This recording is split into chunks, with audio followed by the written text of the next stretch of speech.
UFC Fight Night Mexico. Moreno versus Kavanagh is in 2 days. I will be breaking down every fight so you don't have to.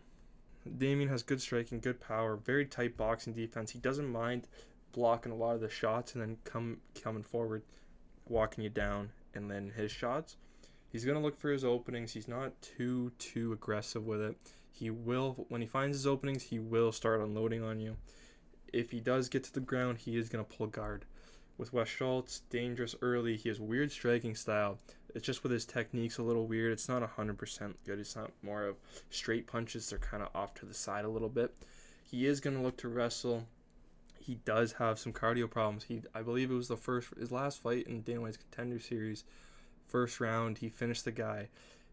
He was pretty gassed after the first 2-3 minutes, I believe. It does seem like he does have some cardio problems, but I might have fixed it. But overall, I'm going to go with Damien here. He has the better striking, and I do think he is overall the better fighter here. Eric Silva, Francis Marshall. Eric Silva's a can, to be honest. He's 0-2 in the UFC. He's 38 years old. 0-2 at 38 years old is kind of crazy.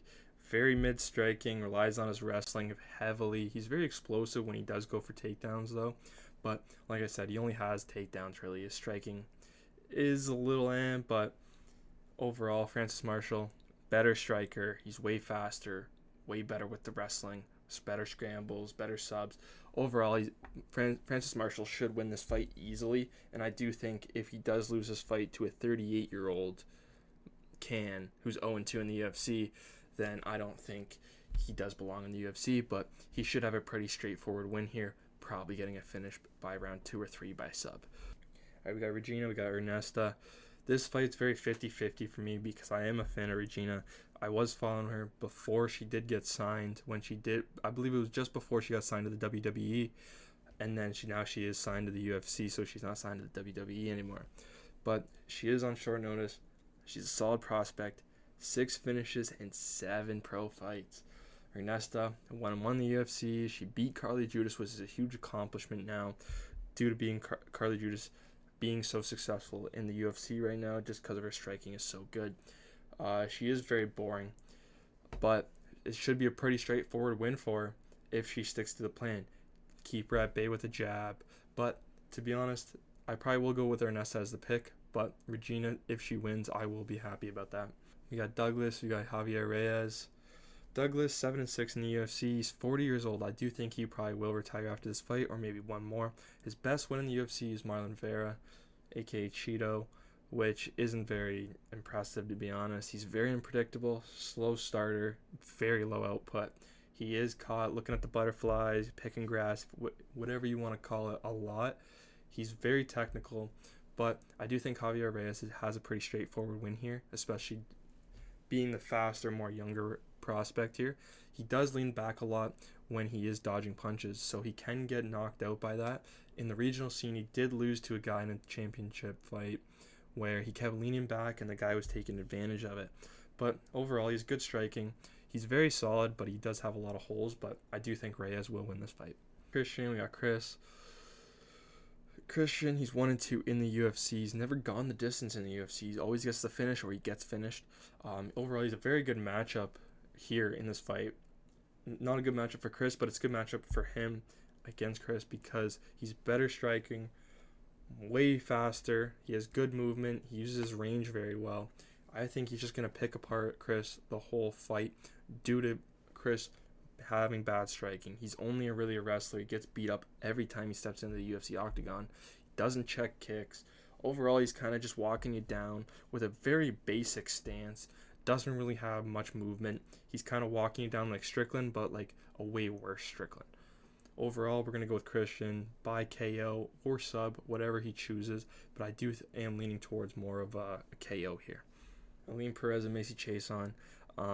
If you don't really watch any of these two, it's understandable if you don't, but here's the thing with Macy Chiasson. She misses weight a lot. She has a very low fight IQ. She was really good striker in the division. She's probably one of the best strikers at one point, but then she started choosing to wrestle for some reason. She would be winning a fight. She'd be winning on the feet. Next thing you know, she goes for the takedown and gets reversed on her, or she just fumbles it and gets subbed. Overall, with Aline Perez, though, She's a good wrestler, has good striking. She's going to let Macy Chiasson pressure her the whole fight, make her think that she's not really wanting to fight her. She's going to stay back, strike with her a little bit, but then once Macy lets her guard down, she's shooting that takedown and doing damage on the ground. I think Perez is going to dominate this fight due to the wrestling. She's such a high level compared to Macy Chiasson, especially in these rankings. I don't think Macy Chiasson should be ranked still. I think she is getting towards the end of her career. She is coming off a loss to Yana Santos, which I had money on Yana Santos because Macy Chiasson sucks. All right, we got Ryan and Jose. Ryan, vicious striking, has KO power. 4 KOs in 8 fights. I believe he also has 3 subs and 1 decision or 2 decisions. I'm not 100% sure. He does push a crazy pace. He is pretty aggressive with his striking. But I don't think it will really matter here, especially against a guy like Jose Medina, who's 0-3 in the UFC. He's pretty tough, but not really. He can be KO'd, but he is also very easily bullied. He needs to find a lucky KO shot in this fight, which I don't think he will get. I think he's getting knocked out in the second round. Santiago Luna, Angel, whatever his last name is. Angel's a punching bag. He hasn't fought in 2 years. He gets bullied when he's in the cage. Legit, I watched his last fight, and the amount of times he got tagged and still stayed in the fight was kind of crazy. His chin is very reachable.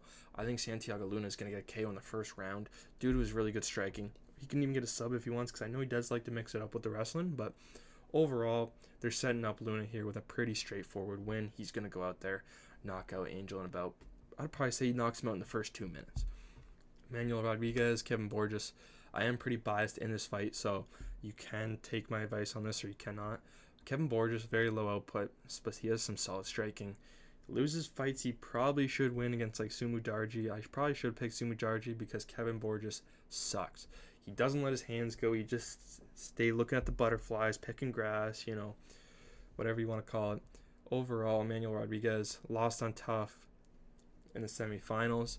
He was pretty devastated about that, but Dana brought him back in the Dana White Contender Series. Got his KO in, I believe, the second round. He has good movement, good striking, pretty good wrestling. Overall, he's going to use his distance. He's not going to keep walking Kevin Borges down. He's going to keep moving. He's going to go in the pocket a little bit, throw his strikes, get out, maybe go back in, go out, if you understand what I'm saying there. He's going to be very kind of back and forth. So he's going to go towards Kevin Borges and then get back out. He's just trying to make a lot of reads and try to see if he can get a takedown or if he can find that punch right to the jaw. Overall, Manuel Rodriguez is the pick. I do think this fight will go to decision. They have this fight at over 1.5 rounds, and I think that's going to go over easily. I think if Borges does get finished, it's in late second round or third round due to him being very tough early on in the fight. But I can see a finish coming later in the fight. We got Edgar, we got Felipe Buns, because he is Buns. He has solid striking, but he doesn't want to wrestle. He will get dominated on the ground. He's bound to get KO'd. I don't think he's that good with striking, and I do think he probably should try to focus on a more heavy wrestling style, but overall, I don't think he will win this fight whatsoever. I just don't see why he's in the UFC still, to be honest. Edgar, he's very tough. He fought Joshua Van, took him to all 3 rounds. He's good patient striking. He's definitely improving a lot now. Overall, I'm going to go with the more reliable fighter with Edgar, and I do think he is going to get a KO in the second round. We got Daniel. We got King Green. Green, it's hard to pick against Green, but I'm going to have to go with Daniel just due to he is a huge Mexican prospect. He's always a massive favorite in these fights. It's very tempting to fade him, but he has good striking, lots of leg kicks, sneaky good wrestling. Overall, Green's going to want to strike with him. So Green's going to have his hands down like usual. Always wants to strike. So I think Zellhuber, pick him apart on the feet. Overall, he's going to use his kicks. He's going to probably land a head kick on Green, probably wobble him a little bit, and then ground and pound out of there. We got Vera, we got Martinez. It's hard to pick against Vera, even though I don't think he's very good. He does have good striking. His pressure's pretty good when he's on the front foot, but if he's not, when he's on the back foot, he can be easily outstruck, which I think will happen in this fight. I think Martinez is going to keep him backing up. Cheeto's going to be against the fence. Martinez is going to unload a little bit on him. Martinez, very good cardio. He pushes a crazy pace, which I think will gas Cheeto out a little bit, but Overall, I think Cheeto will stay in this fight. I think it'll go the distance due to Cheeto being so tough. Overall, Martinez should get a pretty straightforward decision win here, or could knock him out. I'd probably call a late knockout round 3 if you do go for a KO, like around 2-3 KO, but I think it'll go to decision, and David Martinez will win a 30-27 or 29-28. We got Moreno, we got Kavanagh. I'm a huge Kavanagh fan. I do think he will win this fight. But at the same time, if I'm giving out good picks, I would pick Brandon Moreno. Due to him being the better fighter, he's a better wrestler, better scrambles, better subs. His striking definitely isn't better, but I do think he will be able to pick pick him apart eventually. I do think he'll pick Lohner apart at some point in the fight, probably around 3-5, due to him throwing looping punches, and Moreno takes advantage of that against a lot of fighters. He just throws straights when they throw the looping punches. But at the same time, I'm going to have to go with my gut, and I'm going to choose Kavanagh by KO round 2, due to Moreno not looking very good against Taira. And I think if some of the exchanges, if it was Kavanagh versus Moreno instead of Taira, then I think Moreno would have been sleeping in that fight instead of the TKO win, due to Kavanagh having a lot more power than Taira, and overall I think his striking is a tiny bit better, but Taira does have the speed advantage there. But at the same time, gonna have to go with my guy with Kavanagh.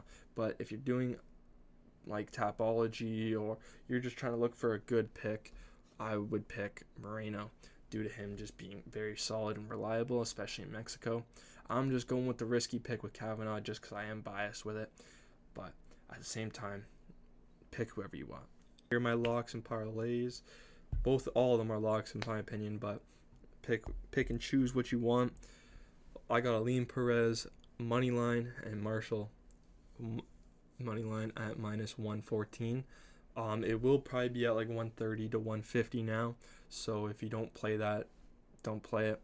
But I think Perez money line was a steal at -170 and -180. I placed them both at those prices.